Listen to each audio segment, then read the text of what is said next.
Hello दोस्तों, आप सभी का स्वागत है मेरे यूट्यूब चैनल पर। आइए सुनते हैं कुछ रोचक कहानी। मैदानी भागों में भी अगर किसी कल कल बहती नदी के किनारे कोई छोटा सा गांव हो, आसपास में हरियाली ही हरियाली हो, शाम के समय गाय बकरियों का झुंड इस नदी के किनारे खाली भागों में छोटी बड़ी झाड़ियों के बीच उग आई घासों को चर रहा हो, गाय रह रह कर रंभा रही हो, बछड़े कुलाछे भर रहे हो, वहीं कहीं पास में एक छोटे से खाली भाग में चरवाहे गुल्ली डंडा या चिक्का कबड्डी आदि खेल रहे हों और छोटी छोटी बातों पर सतर वितर्क करते हुए हंसी मजाक कर रहे हो।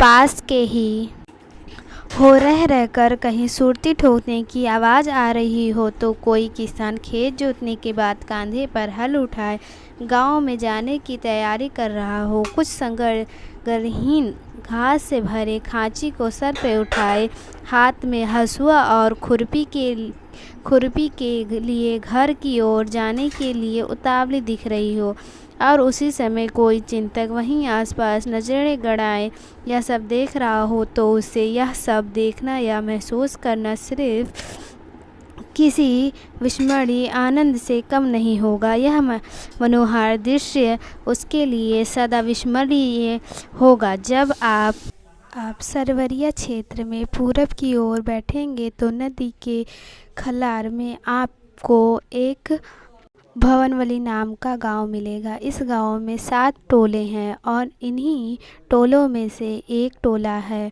भवन टोला। भवन टोला को आप पास के टोले वाले भवनोती भी कह सकते हैं, पुकारते हैं, क्योंकि इस टोले पर बसे 22-24 घरों में से 18-20 घर ब्राह्मणों के ही हैं। इस टोले से लगभग 200 मीटर की दूरी पर गंडक बहती है। गांव में कई सारे देवी देवताओं के स्थान हैं।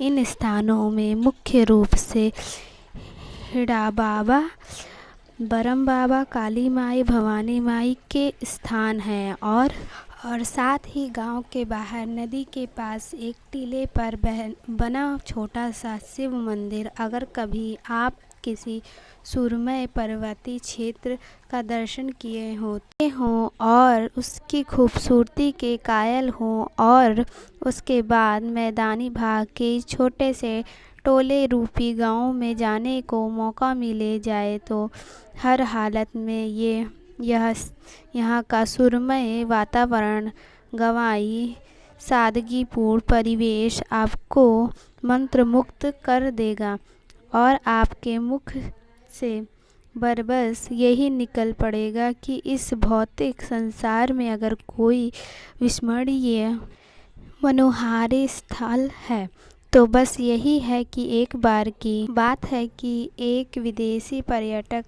दल घूमते घुमाते इस गांव के पास आ चुका। उस दल को यहाँ ग्रामीण परिवेश, प्राकृतिक सौंदर्य इतना पसंद आया कि वे लोग महीनों तक यहीं रह गए। गांव वालों ने उनकी बहुत आवभगत भी की।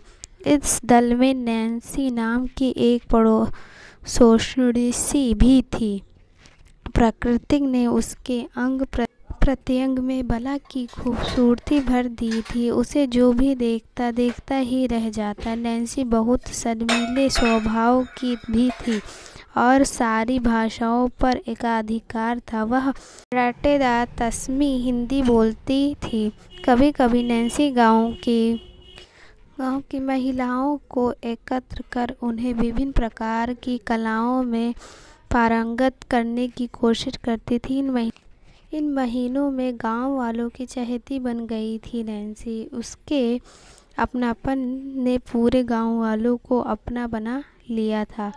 पर रमेशर काका को गांव वालों के सामने उसकी भूरी भूरी प्रशंसा करते थे और सीना तानकर कहते थे कि अगर नैन्सी के माता पिता हाँ करेंगे तो वे अपने बेटे सूरज का विवाह नैन्सी से करना पसंद करेंगे, भले ही इसके लिए उनका अपना समाज साथ दे।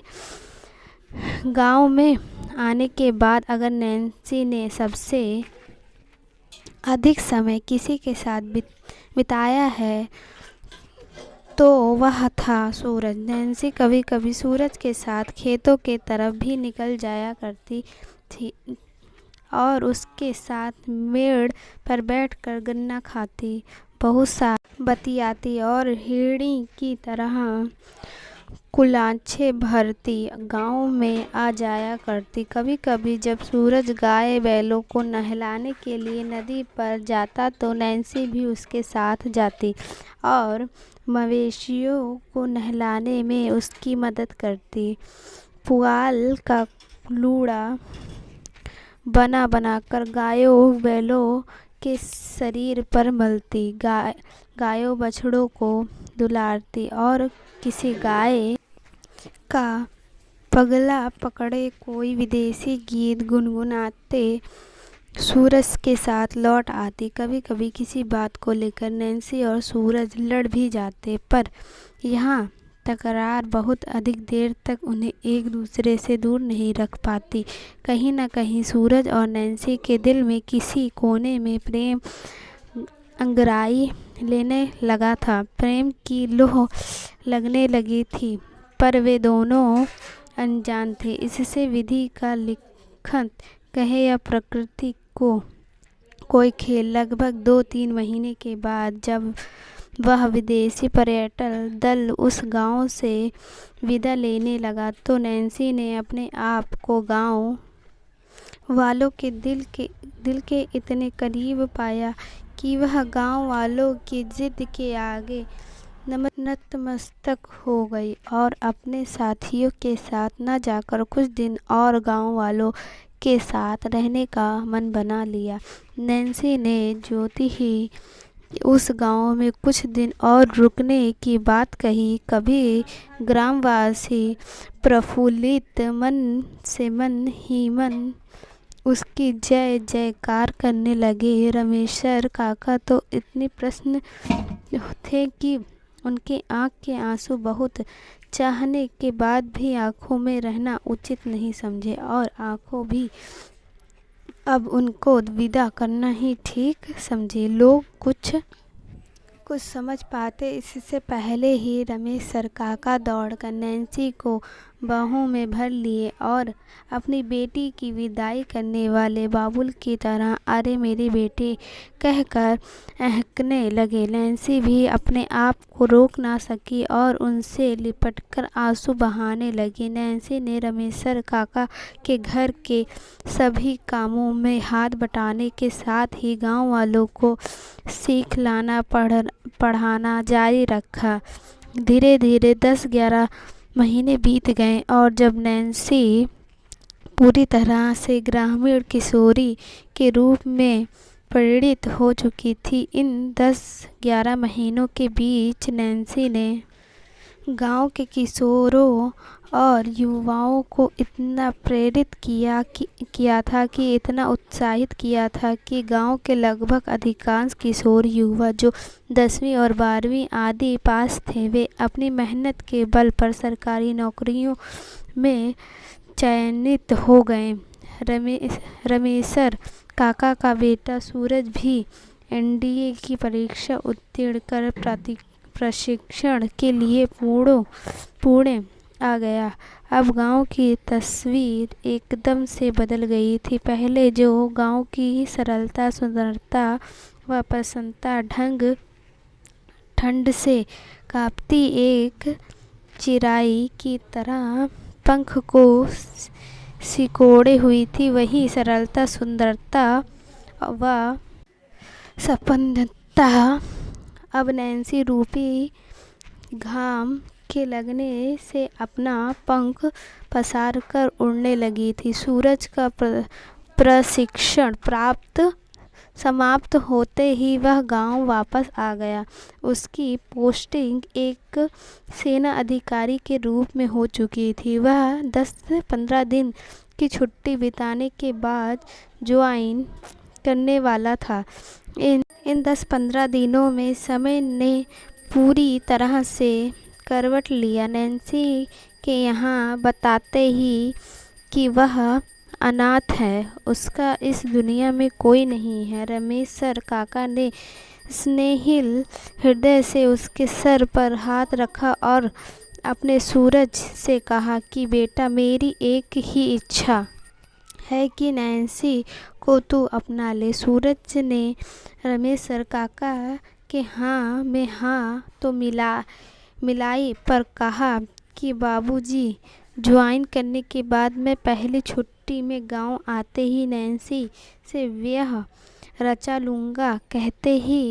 कहते हैं कि आदमी एक खिलौना है उस शक्ति का जो अपने मनोरंजन के लिए अपने हिसाब से आदमी के साथ खेलती है।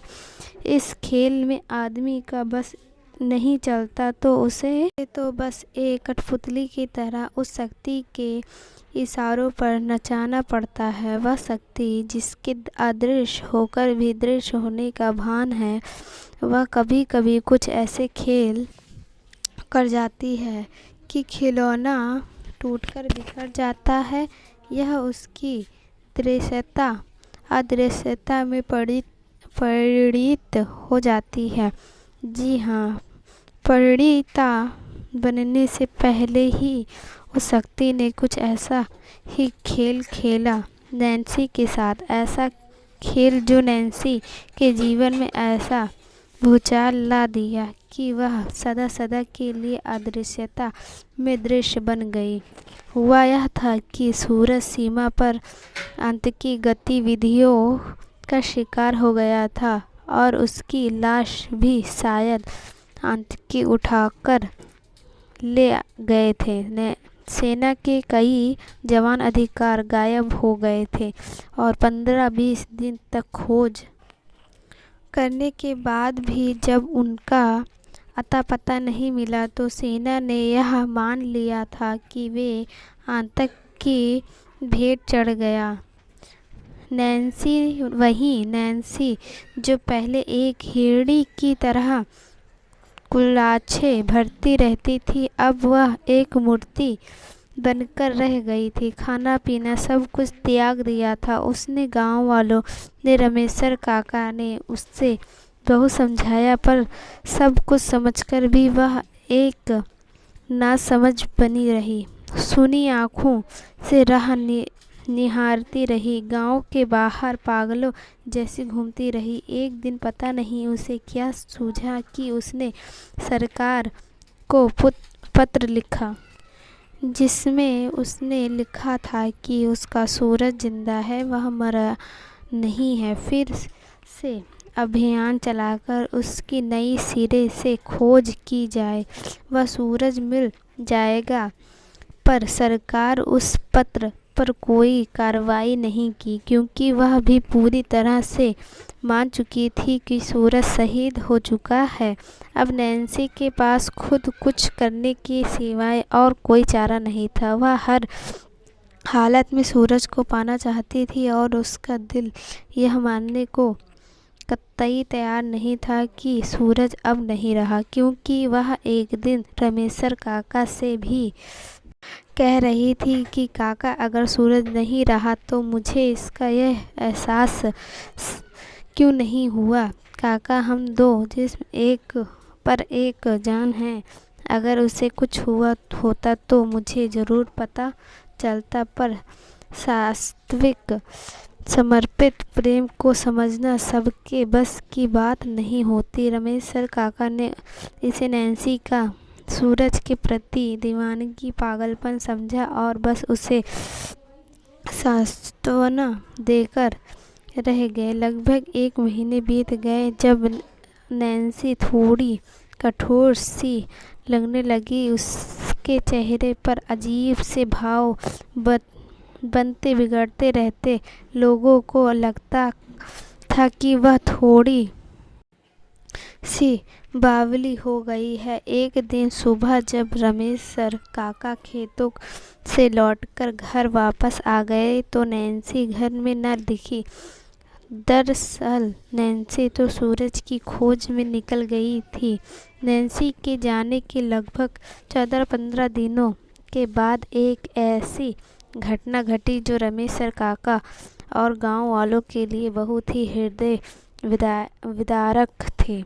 इस घटना ने पूरे गांव को स्तब्ध तो कर दिया था, पर पूरे गांव वाले क्या, जो भी इस घटना को सुनता नैन्सी के कारनामे के आगे नतमस्तक हो जाता। दरअसल नैन्सी एक सैनिक के भेष में भारतीय सैनिकों की आंख से बचते हुए वह पहुंच गई थी जहां से सूरज गायब हुआ था। उस जगह पर पहुंचकर नैन्सी ने गोली चलाते हुए दुश्मन सेना के खेमे में भूचाल ही नहीं लाया था, अपितु कितनों को मार गिराया था। और भारतीय सेना कुछ समझ पाती इससे पहले ही दुश्मन सेना की एक गोली ने उसकी इस लीला समाप्त कर दी थी। फिर सेना के जवानों ने नैन्सी के शव को अपने कस्बे में लेकर कुछ कागजी कार्रवाई करने के बाद उसे सस्मान रमेश काका को सौंप दिए थे। नैन्सी के चले जाने के केवल रमेश काका का ही घर काटने को नहीं दौड़ता था, अपितु पूरे गांव में शोक की लहर थी। यहाँ तक कि वह ग्रामीण वास्तविक मनोरम परिवेश अब आग लगने लगा था, पर समय अच्छे घावों को भर देता है। काफ़ी समय बीत जाने के बाद गांव फिर से अपने पुराने ढर्रे पर ढलने लगा था। लोग बीती बातों को याद कर अपनी आंखें तो गीली कर लेते थे, पर उसे एक बुरा स्वप्न मानकर भूल जाना चाहते थे। एक दिन सुबह रमेश काका खेतों से लौटकर आए तो क्या देखते हैं कि घर में किसी के पायल की आवाज़ सुनाई दे रही थी। उन्हें बहुत ही कौतूहल हुआ, पर जब वे घर में घुसे तो चूल्हा जलता देख उनके सर की लकीरों के साथ ही पसीने भी भर आए। जो कुछ भी हो रहा था वह अजीब था और रमेश काका कुछ समझ नहीं पा रहे थे। तभी उन्हें एक आवाज़ नस्तमिक कर दिया। जी हाँ, एक महीने आवाज़ ने वह सुमधुर आवाज़ किसी और की नहीं अपितु नैन्सी की ही थी। वह हंसते से बोल रही थी, बाबूजी डरिए नहीं, मैं नैन्सी, मैं वापस लौट आई हूँ और बहुत ही जल्द सूरज को भी वापस लाऊंगी। रमेश काका के पैर पीछे ही ओर मुड़ गए। वे तेजी से घर के बाहर निकले और घर से बाहर निकलते ही चिल्लाने लगे। उनकी चिल्लाहट सुनकर गांव के काफ़ी लोग एकत्र हो गए। फिर उन्होंने लोगों के पूछने पर उंगली से घर की ओर इशारा करते हुए कपकपाई आवाज़ में कहा कि वह लौट आई है। गांव के कुछ लोगों ने हिम्मत करके घर में प्रवेश किया कि आखिर कौन लौट आई है, ऐसा क्या हुआ है। रमेश काका एकदम से सह गए कि जब गांव वालों ने घर के अंदर प्रवेश किया तो उन्हें भी किसी पायल की आवाज़ सुनाई देने के साथ ही बहुत कुछ ऐसा महसूस हुआ जिससे उन्हें भी नैन्सी के लौट आने पर भरोसा हो गया। पर किसी पर भी यह मानने को तैयार नहीं था, क्योंकि नैन्सी तो मर चुकी थी, वह कैसे आ सकती है। अजीब स्थिति थी। फिर भी कुछ लोगों ने हिम्मत करके नैन्सी को आवाज़ लगाई, पर तो पायल की आवाज़ भी गायब हो गई थी। फिर क्या था, कुछ लोगों ने रमेश काका का पूरा घर छान मारा, पर उससे नैन्सी कहीं नहीं मिली। जब तो गांव वाले पूरी तरह से डर गए तो क्या नैन्सी की आत्मा। खैर, उस दिन गांव वालों ने दोपहर में मंदिर पर एकत्र होकर इस पर चर्चा करना शुरू कर दी। आखिर अगर नैन्सी की आत्मा वापस आ गई है तो अब क्या करना चाहिए? कहीं ऐसा न हो कि वह हम गांव वालों को परेशान करे। गांव के बड़े बुजुर्ग अभी यही सोच रहे थे कि तभी एक हल्की सी आंधी उठी। कोई कुछ समझ पाता इससे पहले ही मंदिर का बड़ा घंटा अपने आप बजने लगा। सब लोग सहम कर बैठ गए। किसी को भी कुछ समझ नहीं आ रहा था। तभी घंटे की आवाज़ धीमी होने लगी और एक दृश्य महिला आवाज़ गूंजने लगी, हाँ मैं नैन्सी हूँ, नैन्सी मैं वापस लौट आई हूँ और जब तक सूरज को लाकर रमेश्वर काका को सौंप नहीं देती मैं यहाँ से नहीं जाऊँगी। पर हाँ, मैं यहाँ भी वादा करती हूँ कि मेरे कारण इस गाँव के किसी का भी कोई बुरा नहीं होगा। मैं बहू इस गांव की ओर सदा अपने संबंध को निभाती रहूंगी। यह आवाज़ समाप्त होते ही गांव वालों के पास अब कुछ कहने या सोचने के लिए कुछ भी तो नहीं बचा था। उन्हें अदृश्य में दृश्यता का भान हो चुका था। सभी लोग अपने अपने घरों को जा चुके थे। दूसरे दिन से प्रतिदिन सुबह सुबह एक अदृश्य आत्मा गांव में घूम कर लोगों को सजग करती नजर आने लगी। उसके होने का एहसास सबको हो रहा था, पर उसकी अदृश्यता एक अबूझ पहेली बनी हुई थी। यह कहानी यहीं समाप्त नहीं हो सकती, क्योंकि अगर नैन्सी को लगता कि सूरज जिंदा है तो क्या वास्तव में सूरज जिंदा था? क्या वास्तव में नैन्सी की आत्मा सूरज को वापस ला सकती? अगर हाँ, तो उसने सूरज को लाने के लिए क्या हथकंडे अपनाए? कहीं ऐसा तो नहीं कि उसने आतंक की हद तक जाकर आतंकियों को ही तो आतंक में जीने पर मजबूर कर दिया। बहुत कुछ है जानने को, सोचने को। मैं भी सोचता हूँ, आप भी सोचें। फिर मिलते हैं एक नई कहानी के साथ जो शायद इस कहानी से जुड़ी हो, इसका ही अगला भाग हो। धन्यवाद।